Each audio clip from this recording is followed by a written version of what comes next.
नमस्कार बच्चों। तो बच्चों आज इस वीडियो में हम लोग 5वीं कक्षा हिंदी का जो पाठ है आपका पानी रे पानी, उसके कुछ अतिरिक्त प्रश्नोत्तर करने वाले हैं। पाठ इससे पहले मैं आपको पढ़ा चुकी हूँ, जिसमें हमने देखा कि पानी की समस्याएं क्या क्या है, उनसे कैसे आप निपट सकते हैं। आपको जल चक्र के बारे में बताया हुआ है ना। थोड़ा सा बाढ़ और अकाल के बारे में बताया हुआ है, किस तरीके से वो एक ही सिक्के के दो पहलू है। तो चलिए, उम्मीद है पाठ आप सबने पढ़ लिया होगा, समझ लिया होगा, प्रीवियस वीडियो देख ली होगी। अब हम लोग देखते हैं कुछ वर्कशीट जो कि केवी की और एनसीईआरटी की कंबाइंड वर्कशीट है। कुछ एमसीक्यू भी होंगे, कुछ शॉर्ट आंसर क्वेश्चंस भी होंगे जो कि इस बार आपके ओरल टेस्ट होने वाले हैं, उसके लिए इंपॉर्टेंट है। तो ध्यान से आप लोग देखेंगे, जितने भी क्वेश्चन बन सकते हैं। कुछ ग्रामर के क्वेश्चंस भी होंगे आपके, व्याकरण के, ठीक है। तो चलिए शुरू करते हैं। लेकिन उससे पहले कोई भी बच्चा अगर चैनल पर नया है, वीडियो के नीचे राइट साइड में देखिए रेड कलर से सब्सक्राइब लिखा होगा, चैनल को सब्सक्राइब कर लीजिए, बेल आइकन को प्रेस कर लीजिए। Okay, let's begin now. अध्याय 16 पानी रे पानी। पहले कुछ वस्तुनिष्ठ प्रश्न है। जल चक्र के बारे में किस विषय में पढ़ाया जाता है? हिंदी, अंग्रेजी, गणित, भूगोल। भूगोल में पढ़ाया जाता है, जिसको आप इंग्लिश में ज्योग्राफी भी बोलते हैं। जियोग्राफी, जियो मतलब होता है related to earth. Okay, next is कुछ लोग अपने नलों के पाइप में क्या लगवाते हैं? पंप, मोटर, जनरेटर या ढक्कन। तो वो मोटर लगवाते हैं जो कि पानी एक्सट्रैक्ट करता है, खींच लेता है, जो अंडरग्राउंड वाटर है उसको। असली गुल्लक और धरती रूपी गुल्लक में क्या समानता है? दोनों मिट्टी की बनी होती है। सो तो है। दोनों में पैसे रखते हैं? नहीं, धरती की गुल्लक में कोई पैसे नहीं रखता, दोनों में छिद्र होते हैं। ये सही है, लेकिन ऐसा बताया नहीं है हमें पाठ में। दोनों गिरकर फूट सकते हैं, धरती गिरती नहीं है फूटना, तो ऐसा मतलब ये उसके लिए सत्य नहीं है। तो दोनों में समानताएं ये है कि दोनों ही मिट्टी की बनी होती है, आपकी गुल्लक भी और जो धरती की गुल्लक है जिसमें पानी जमा होता है वो भी। पानी की आपूर्ति के लिए किसका समुचित उपयोग करना चाहिए? आहार चक्र का, जल चक्र का, वायु चक्र का, इन सब का। तो जल चक्र का उपयोग अच्छे से होना चाहिए।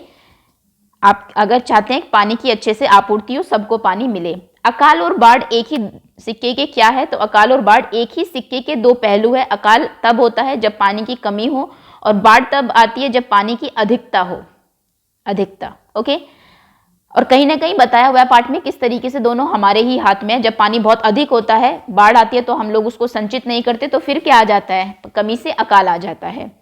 तालाबों को किनसे पाट दिया गया? पाट देना अर्थात भर देना, भर दिया गया है। अब तालाब नहीं रहे वहां पर। ईंटों से, पत्थरों से, कचरे से या मिट्टी से? तो लोगों ने तालाबों को कचरे से भर दिया। पहले तालाब होते थे, उनमें पानी जमा होता था। अब क्या कर, और उसके बाद वो कुछ भूजल रिसकर पृथ्वी के अंदर चला जाता था, जिससे कि अंडरग्राउंड वाटर का जो लेवल है वो बढ़ता था। अब लोगों ने क्या किया? उसमें कचरा डाल डाल के भर दिया है बिल्कुल तालाब, इसलिए पानी कहीं संचित नहीं होता है। दूसरा प्रश्न है, सही और गलत का निशान आपको लगाना है।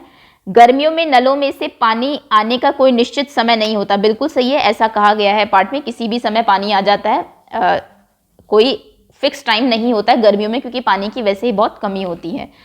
आज शहरी लोग अन्य चीजों के साथ साथ पानी भी खरीदते हैं। बिल्कुल सही है। बाढ़ जैसी समस्या मुंबई को नहीं सताती। बिल्कुल गलत है। बाढ़ जैसी समस्याएं सबसे पहले जो बड़े शहर है मुंबई और दिल्ली, यहाँ पर तो थोड़ी सी बारिश होते ही बाढ़ जैसा माहौल हो जाता है। क्यों? आप जानते होंगे, क्योंकि कहीं भी कच्ची जमीन नहीं है, हर जगह रोड है जो आपकी कंक्रीट की है, जिसकी वजह से धरती पानी सोख नहीं पाती है। पानी अंदर नहीं जाएगा तो क्या होगा? ऊपर तैरता रहेगा, और ऊपर रहेगा तो फिर बाढ़ जैसा वो आपको दिखाई ही देगा। जब चारों तरफ आपको पानी दिखता है, उसे ही बाढ़ कहते हैं।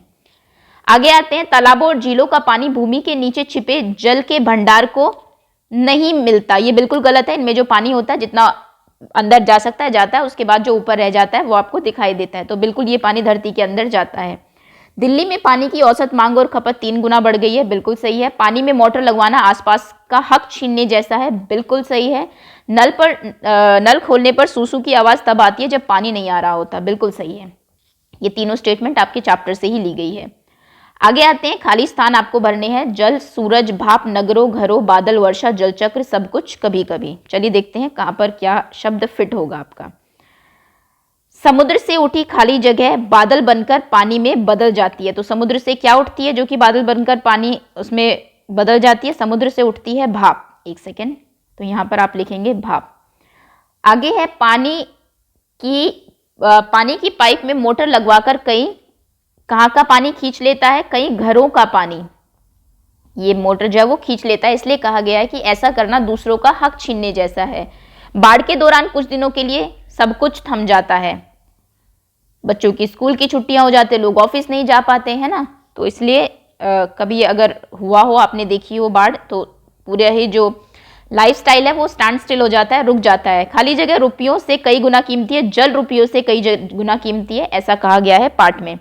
डैश समुद्र डैश हवा धरती फिर इसकी बूंदों से क्या बनता है, तो ये पार्ट में एक आपका सेंटेंस ही है कि सबसे पहले सूरज, समुद्र, उसके बाद बादल, हवा, धरती और फिर बरसात की बूंदे, बारिश की बूंदे या फिर वर्षा की बूंदे, सॉरी यहाँ पर वर्षा शब्द दिया हुआ है। वर्षा की बूंदों से क्या बनता है, जल चक्र बनता है। और ये पूरा आपको पता भी होना चाहिए, इंपॉर्टेंट भी है। पहले सूरज देखिए, मैं बना देती हूँ, एक सेकेंड। सूरज चमकता है, नीचे आपका जो है समुद्र है उसकी उस पर किरणें पड़ती है, पानी गर्म होता है, भाप बनता है, भाप बनकर बादल बनते हैं। बादल, हवा जो है बादलों को, बादल बने, हवा बादलों को अपने साथ उड़ाकर धरती तक लेके आते हैं। जब वो धरती पर आते हैं तो यहाँ पर ठंडे होते हैं, क्योंकि मौसम जो समुद्र है वहां से थोड़ा सा ठंडा रहता है। ठंडे होने के बाद उनमें से पानी जो है वो नीचे आ जाता है, किस रूप में, बारिश के रूप में। तो धरती पर फिर क्या होती है, बारिश की बूंदें आती है, वो बारिश का पानी जो है वो नदियों से कहाँ चला जाता है, फिर से समुद्र में चला जाता है। ये है हमारा पूरा जल चक्र जो कि कांस्टेंट चल रहा है। ओके, इसलिए कहते हैं कि धरती पर पानी को आप ना तो पैदा कर सकते हैं ना ही खत्म कर सकते हैं, क्योंकि ये कांस्टेंट चलता ही रहेगा। पानी को जलाकर खत्म नहीं कर सकते आप, कुछ भी नहीं कर सकते उसके साथ, लेकिन हाँ उसको आप पॉल्यूट करके कम जरूर कर सकते हैं, जो कि हम कर रहे हैं। पीने का पानी आप देखते होंगे कितनी समस्याएं बढ़ रही है धीरे धीरे, और उसको संचित भी नहीं करते तो सारा पानी जो है फिर से समुद्र में चला जाता है, जो कि पीने लायक पानी फिर वो नहीं बचता है। खैर चलिए आगे आते हैं। कुछ लघु उत्तरीय प्रश्न। गुल्लक का क्या लाभ होता है? गुल्लक का लाभ होता है रुपयों और पैसों को जमा करना, पैसों को जमा करने का, जमा करना। अगला प्रश्न है, जल संकट से निपटने के लिए हमें किन दो चीजों को ठीक से समझने और संभालने की आवश्यकता है? तो ये है दो, उन्होंने कहा है पाठ में कि अकाल और बाढ़। आपको इन दो को अगर आप अच्छे से समझ ले क्यों आ रहे हैं ये, और इन पर थोड़ा सा फोकस करें तो आपकी जल समस्या दूर हो सकती है। बाढ़ एक जगह ऐसी भी होती है जहां पर एक टाइम पे बाढ़ होती है फिर अकाल होता है। तो कारण क्या है? क्योंकि आपने बाढ़ आने दी, पानी को संचित नहीं किया, आप इकट्ठा करते, थोड़ा सा उसको ऐसा करते कि वो आपकी जो धरती है उस पानी को कुछ सोख सके। उसके बाद कुछ दिनों बाद पानी की कमी हो गई क्योंकि संचित नहीं किया गया जब बारिश हुई थी, तो फिर क्या आ जाता है? अकाल। तो इन दोनों को अगर आप समझ ले कि क्यों ये आते हैं और कैसे इनसे बच सकते हैं, तो फिर पानी की समस्या रहेगी ही नहीं। धरती की गुल्लक में क्या जमा होता है? धरती की गुल्लक में जल अर्थात पानी जमा होता है। दीर्घ उत्तरीय प्रश्न में पहला प्रश्न है, पुस्तकों में जल चक्र के बारे में क्या पढ़ाया जाता है? अगर एक आपका लॉन्ग आंसर क्वेश्चन आता है इसमें क्रिएटिव राइटिंग में लिखने को, तो जल चक्र के बारे में इस पार्ट से जनरली पूछ लिया जाता है।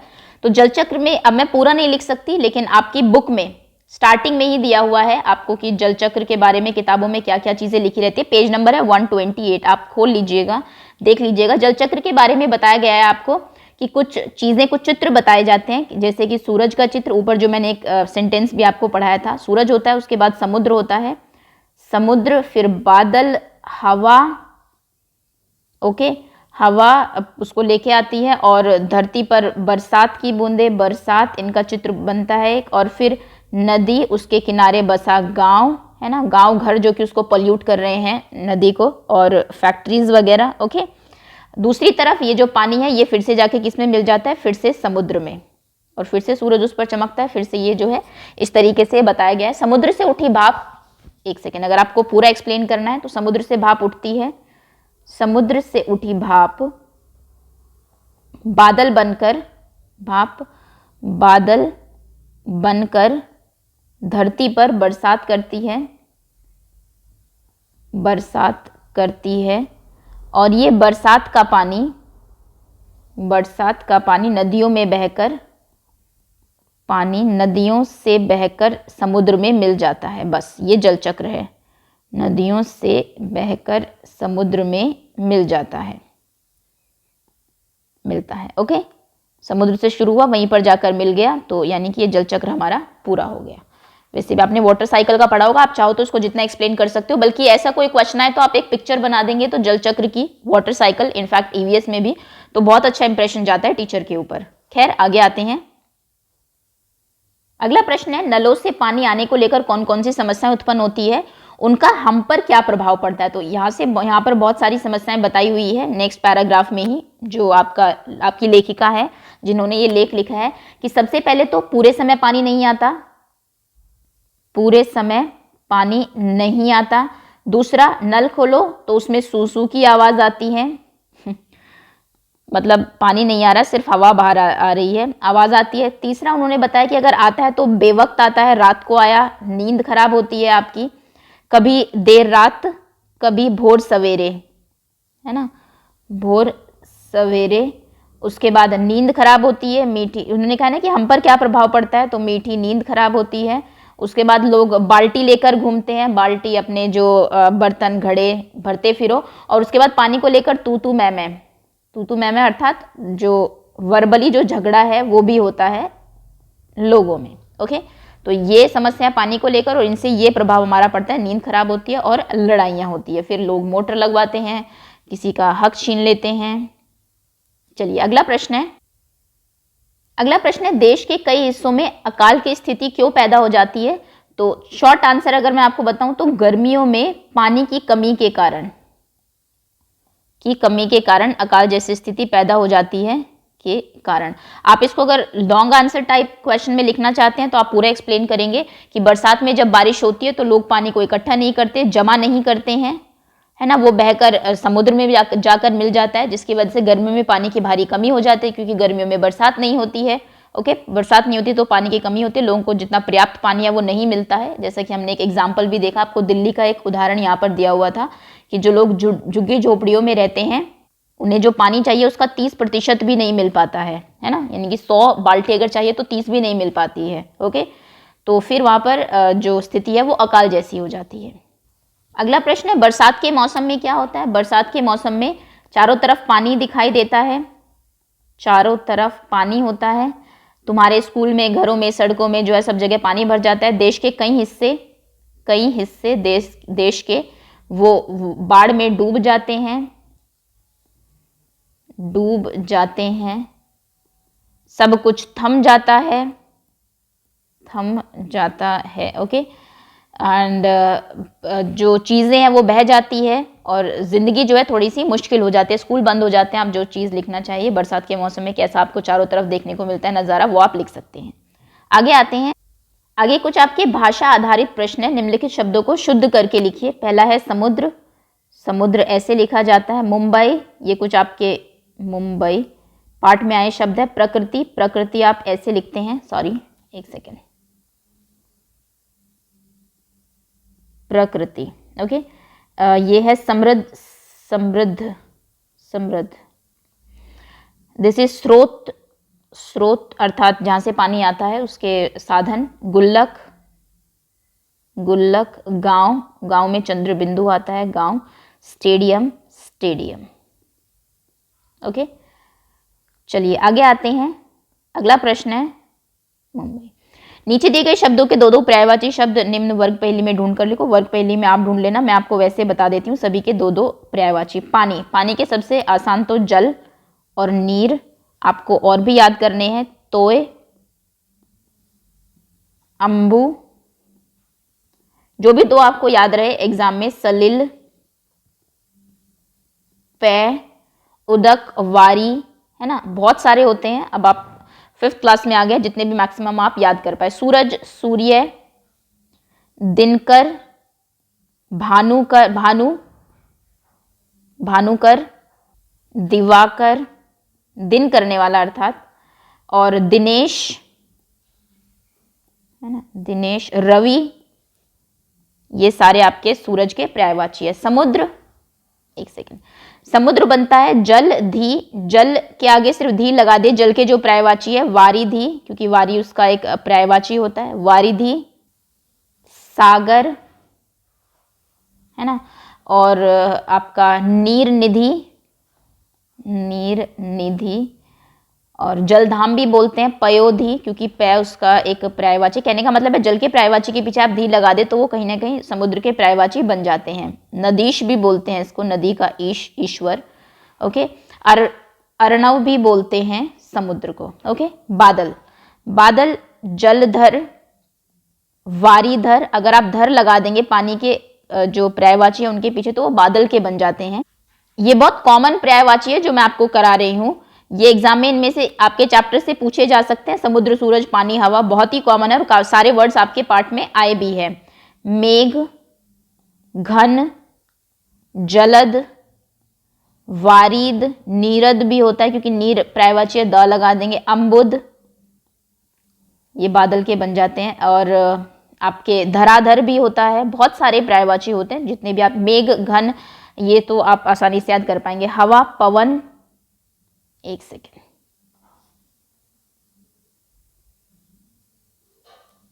पवन, समीर, वायु, ये तो आसान से है। उसके बाद वात, मारुत, अनिल, अनिल याद रखना क्योंकि अनिल और अनल जनरली पूछ लिया जाता है। अनिल अर्थात हवा होती है, अनल मतलब आग होती है। ओके।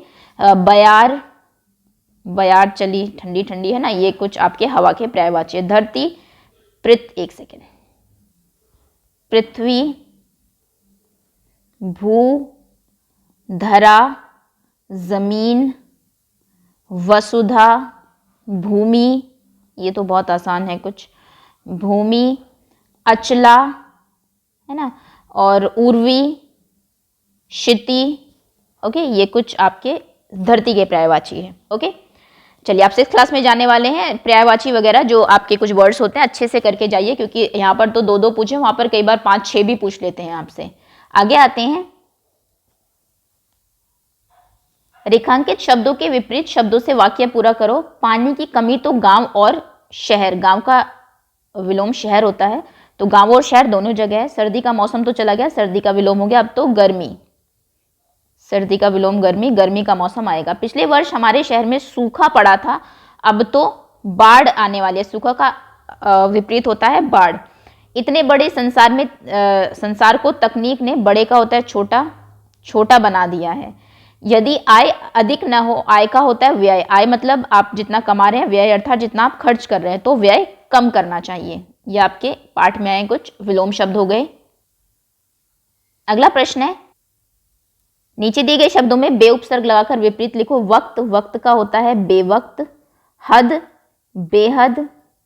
स्वाद, बेस्वाद, जिसमें कोई स्वाद ना हो, कोई टेस्ट ना हो। चैन, बेचैन। मौसम, बेमौसम, बिना किसी मौसम के। शर्म, बेशर्म। ओके, तो ये बे उपसर्ग लगा के आप कई शब्दों के विपरीत बना सकते हैं। नीचे कुछ अनेकार्थी शब्द लिखे हैं। अनेकार्थी होते हैं आपके जो एक वर्ड हो लेकिन मीनिंग अलग अलग हो। जल, जैसे जल का होता है जलना, जल जाना आग वगैरह से, और जल का पानी भी होता है। नोट अर्थात जो सिक्के हैं, पैसे, वो भी होते हैं। और नोट करना अर्थात कुछ लिखना, जैसे कहते हैं कि कुछ इंग्लिश का वर्ड हो जाता है ये कि नोट कर लीजिए जो ये बोल रहे हैं, मतलब लिख लीजिए, स्मरण कर लीजिए। तीर, तीर मतलब किनारा भी होता है। और तीर एक जो धनुष वाला तीर है, बाण, वो भी होता है। फल, फल एक जो आप कहेंगे एक पेड़ पर पकने वाला फल, खाने वाला फल भी होता है, खाने वाला। और फल अर्थात नतीजा भी होता है, जैसे कि आप, तुमने इतनी मेहनत की, उसका क्या फल हुआ, अर्थात क्या नतीजा हुआ। इनको कहते हैं अनेकार्थी शब्द, जब एक ही शब्द के एक से ज्यादा अर्थ हो। तो बच्चों ये है आपके पूरे चैप्टर के प्रश्नोत्तर। अतिरिक्त प्रश्नोत्तर भी कर लिया हमने, ग्रामर का पार्ट भी कर लिया। उम्मीद है पार्ट आप सभी को अच्छे से समझ में आ गया होगा। सो बहुत बहुत धन्यवाद आपका, और आपके जो टेस्ट होने वाले हैं उनके लिए प्रिपरेशन करते रहिए।